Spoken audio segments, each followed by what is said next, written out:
Hello.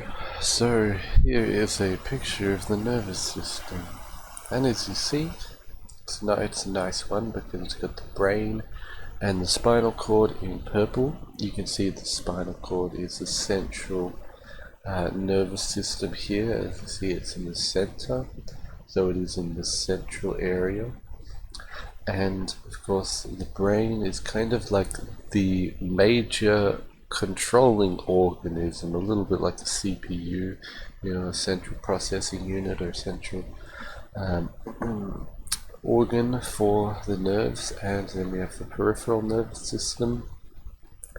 In the torso and the body here, they connect to excuse me, they connect to the organs as we see here, from the sensory organs in the top of the head to the respiratory, circulatory, digestive, sexual, etc., etc., excretory as well. And you notice that there are these things here. I believe these are plexuses or something, but it's categorized this way: cervical, thoracic, lumbar, sacral, and coccygeal. Sacral, I wish I had a picture of it. You'll have to look up the sacrum bone, or the coccyx, I believe it's called the coccyx. It's this interesting triangular-like shape of bone with nerves coming out, it's like threading out of it. Very interesting looking. But as you see here, it has the connection, so penile erection and vaginal tension, bowel and bladder. These are the lower sacral ones here, for example, and the lumbar is more the hips, the quadriceps, hamstrings, knees, foot. So you can see that the spinal connections connect to these functions. Thoracic is more, it says here, hands. I don't know how true all of this is, but anyways, that's very interesting. Ejaculation, abdominis, the trunk. Here more on the neck, it's neck muscles. The diaphragm. Which diaphragm? I'm not sure. Maybe it's talking about the thoracic diaphragm or another one. The deltoids of wrists, the triceps of fingers. Okay. And then we go back here, and again you can see that it is connecting to these organs here. Now here is another diagram of the nerves, and as you can see here, the one important thing to look at is in the neck. This is kind of around the lowerish neck. You've got a bump here.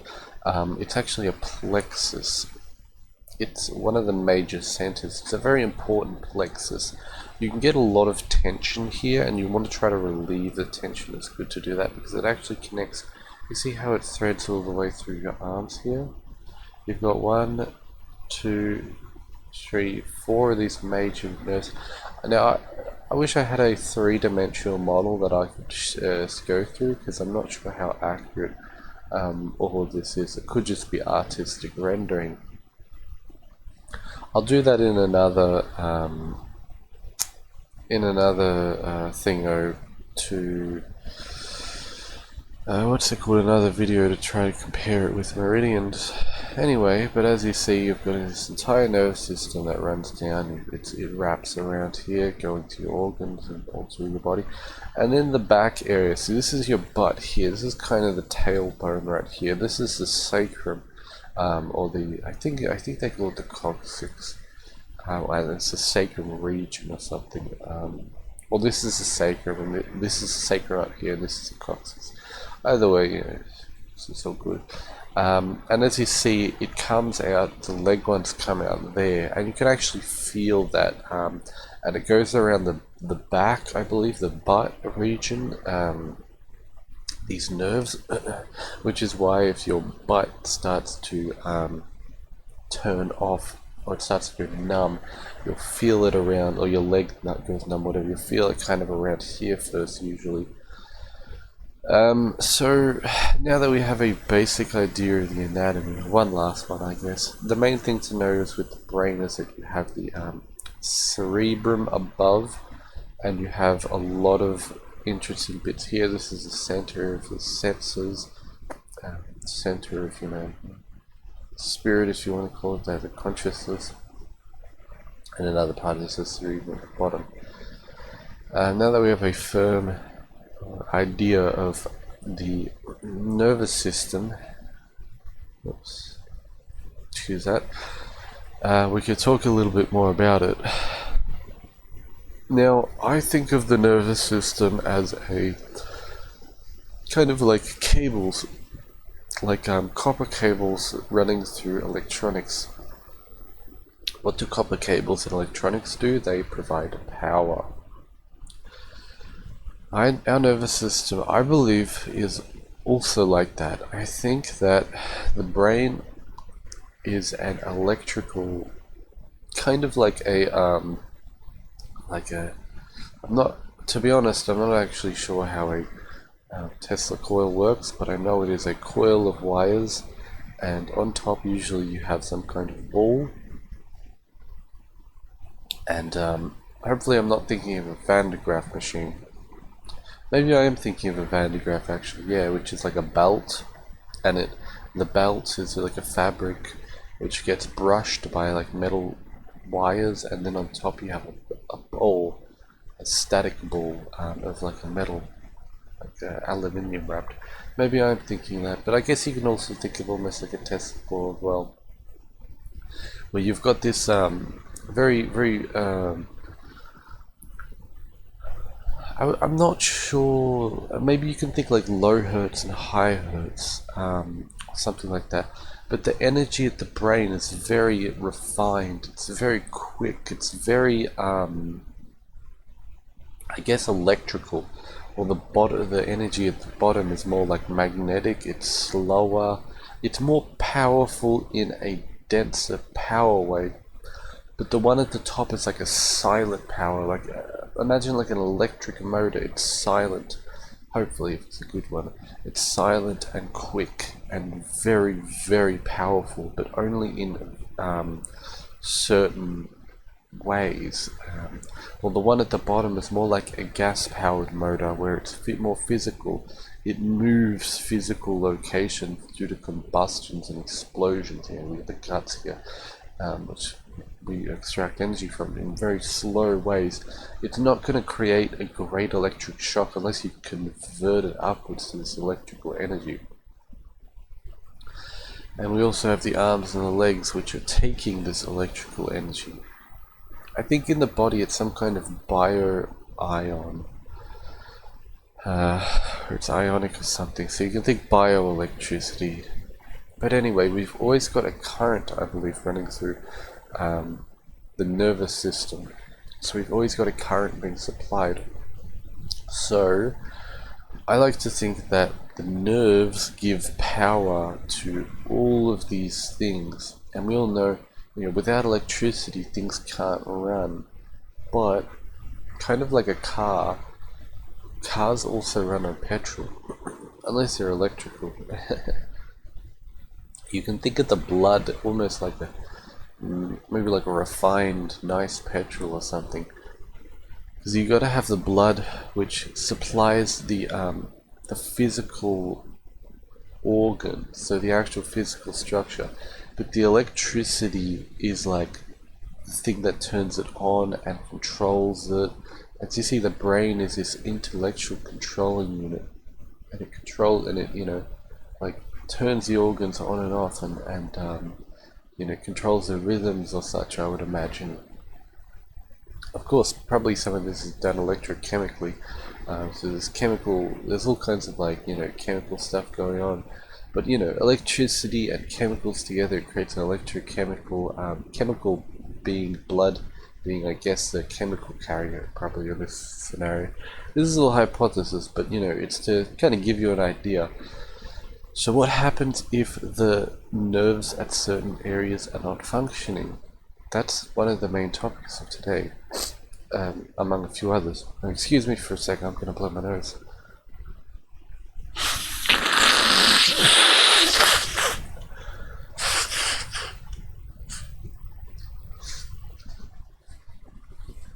Okay, so what happens if they're not functioning?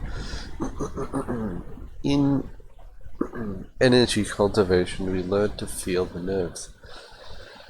And I've learned to feel my own and to feel the connection between the nerves and the organs. And if the nerve parts are not running correctly, which firstly is the brain, secondly is the spinal cord, and thirdly is these extra nerves here coming off the yellow ones.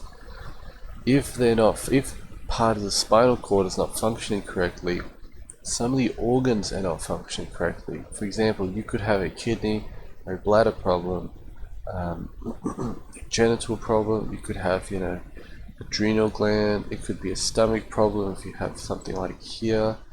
You could have a lung problem again if there's something wrong here. A heart problem. You could have, one of these, any of these glands, any of these. You could have, an eye problem if the nerve to the eye is not functioning correctly. And I guess in surgery, some surgeries they fix these, but this is more an energy cultivation tutorial. So what you can actually do is focus on the parts of the nerves. And you can do it in the way of chakras, because chakras are actually these like ganglia and these plexus. For example, the first one's here, which connects more or less to the prostate gland, or the area here. The second one, the sacral one, is kind of around, I'm not sure if it's around here or here. I imagine because of this picture, because these ones, the pelvic nerve connects to, the large intestines, the kidney, the bladder, all this stuff. So it's, this would be the sacral chakra. So the chakras are actually points, and the third one, this connected to the digestive here, large intestines, with small intestines. I don't know. Well, it's kind of also this one, I guess, is the third, or you can think about it. But anyway, the chakras are more spiritual points that sit in. Oh, excuse me, I can't remember those again.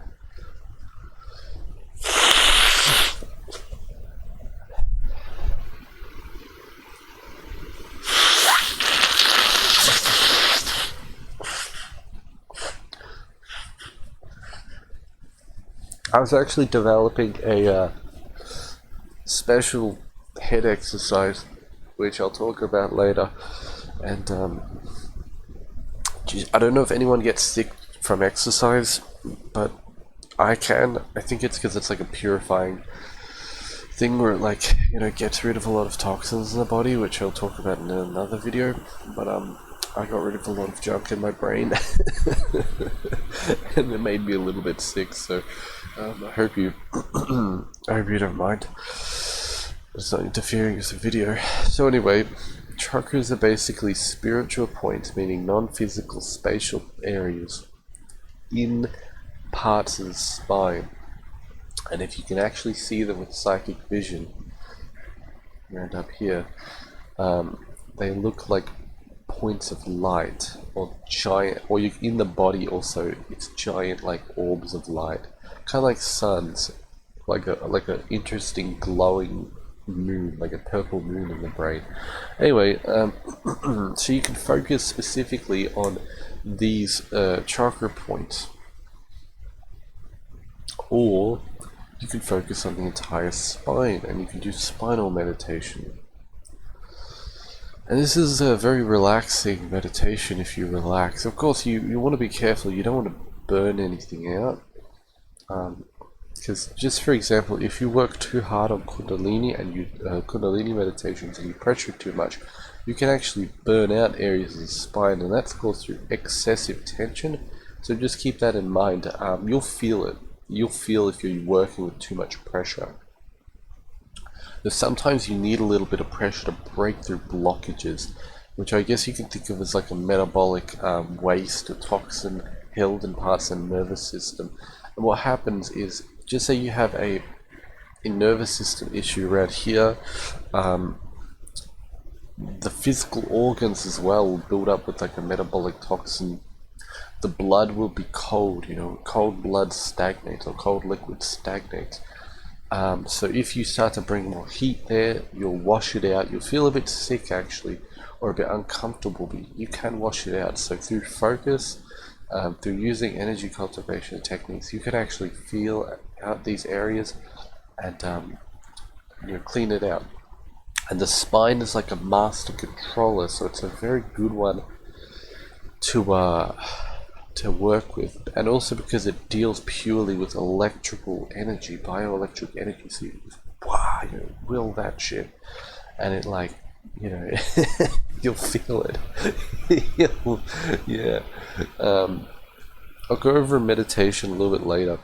Another thing I want to talk about is esoteric and the occult parts. I was at this a speaker convention once. I won't tell you why, but anyway, I was there, and excuse me, stretching, and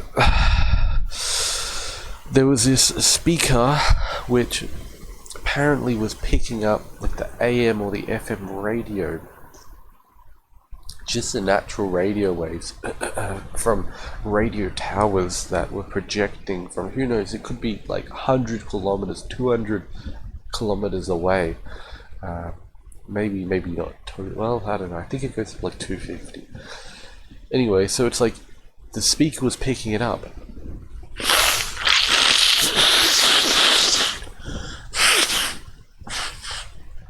And it was picking it up through its wires.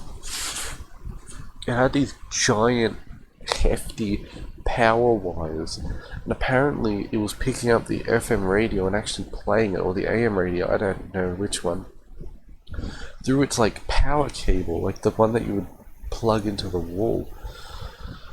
So just these plugged in speakers, imagine that, just playing some of the radio, some like rock music or something that's just coming on. Because it was picking up through its wires. Now, your spine is a wire. Your brain is like a connection unit thingo, like a send receive radio processing unit. And I have another hypothesis that the muscles, because they're bellies of water, they actually pick up radio waves as well. Or they potentially block out radio waves. Either one, it could be either one, depending on your disposition.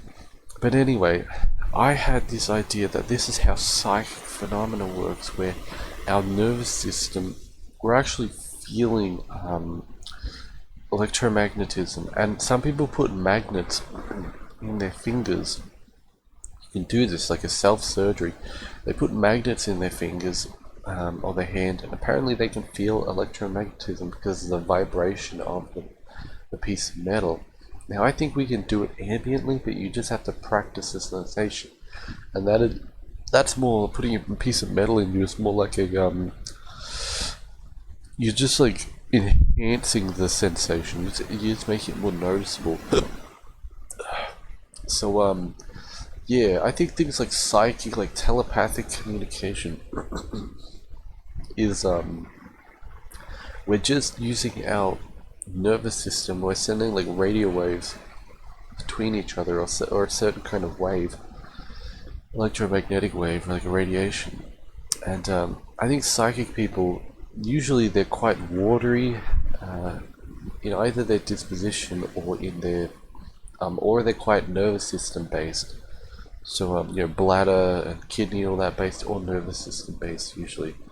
And I believe that they're good at picking up these electromagnetic waves. And that's how, if you're like near people and you just kind of like relax, you'll think of all kinds of things, and it's potentially not you thinking. It's more the collective egregore of everyone together, the collective like mental field of everyone. So yeah, that's very interesting. Or like you walk to certain locations and you get these thoughts, or you're picking it up as the receiver, I reckon. And your imagination is a processing unit of processing all of these crazy astral signals or electromagnetic magical signals, because that's what magical energy is. It's this electrical energy. There's a whole lot of interesting stuff to do with the pyramids or ancient technology that used electromagnetism.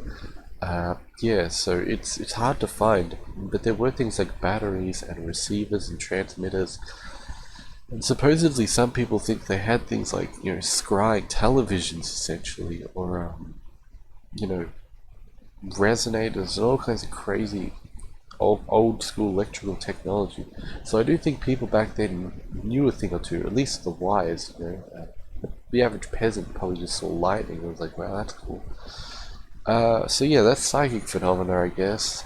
And is there something else? Yeah, I think magical powers as well. If anyone's seen the what's his name? John Hutchison. Look up John Hutchison effect. I think it's Hutchison, not Hutchinson. Hutchison, I think, with an S. Look that up on a video service, and you'll see he used to use a lot of electronic equipment. I know apparently he filled the area with radio waves. He had a Van de Graaff for the static electricity. And he had Tesla coils set up all around the area, like 4 of them or something. And he created this interesting electromagnetic field. Then he used like blocks of magnets. I think they were magnets. I hope that's not too gross. My brain is purging. You use blocks of like magnets, like these large ass magnets, to control the magnetic field, and he'd levitate like things or make metal tear apart, like a cold tear. I think it was cold, I'm not sure if it was hot or not, but metal would tear apart, things would levitate, like liquids would levitate, objects would levitate. I don't know if he had any teleportation, but all kinds of crazy like sci-fi, anti-gravity, anti-material, like the actual changing of the atomic structure, all this, like, because he got it analyzed, and you can actually buy the pieces of metal which have been warped and like on his eBay. I looked it up once. It's quite expensive, but if you want to buy that kind of stuff. So I think psychic abilities like levitating objects, and how there's ideas, like ancient Chinese ideas of calming animals. I remember I saw a video of a monk making an animal go to sleep. I saw another video of this martial art practitioner in the night time. He had this beautiful white aura, it was like a snow white aura around him, and during the night in the pond. I can't find that video anymore, sadly. I think that they're all related to this electromagnetic phenomena. So yeah, that's a bit of food for thought. Anyway, I'll go over the meditation so you can practice this stuff yourself. Basically, you want to sit, close your eyes, and focus on your brain, on your head. Just relax, focus. Keep a sternish focus, but not a tense focus. So one that doesn't make you think about things or go all over the place. Now, when you focus in your head, this helps to stop thoughts. If you have like mental issues, it actually helps with that. I should say if you get a lot of annoying thoughts, or I believe if someone has potentially schizophrenia or anything, but of course I'm gonna say for legal reasons, this is not a medical practice. I don't promise anything, but if you have brain problems, essentially, focusing on the brain, it helps. And then you want to focus on the spine. You start with the brain, and then start to focus on the entire spine. You can go from your shoulders, your neck, shoulders, down the torso, the back of the belly, the back of the pelvis area, the lower tailbone area, along the back of the butt. And then once you could kind of like focus on that spine nice and like, well, and if you lose focus, just take it back to the head and try to keep the head in focus. So you're like a little sperm. You're just a brain and a spine swimming through the etheric void. And now you want to expand it through your arms and your legs, your fingers and your toes, so that you're focusing on the entire nervous system. And you want to focus on the nerves and then kind of expand it out a little bit to the magnetic field that is generated from the electrical activity, and that's kind of your entire body, so to speak, but you're still focusing on the nerves, the electrical, I guess probably the electromagnetic field, and then you just hold that there. You just hold it, and you'll feel that the blockages will start to open, and you have to kind of do this for a long time. But the blockages will open. Just do like 10 minutes at a time, 5-10 minutes, and then you build your way up. Yeah, as I said, you don't want to burn out your nervous system, but as you unlock different parts, you unlock the blockages. It's kind of like it's heating up a cold area, or it's basically you can think like it's enlightening a dark area. So yeah, that requires a little bit of holding the pressure, holding the force. Yeah. Anyway, it's a good diagnostic tool because you'll feel like what areas of your body are blocked up and what organs does it relate to. Maybe even your limbs. You could have a limb problem, and it's good. It's good to know this stuff. And hopefully then we get magical powers. So that's what I'm waiting on. Anyway, I hope you enjoyed and found some use out of this. And I'll leave you with that. So, goodbye.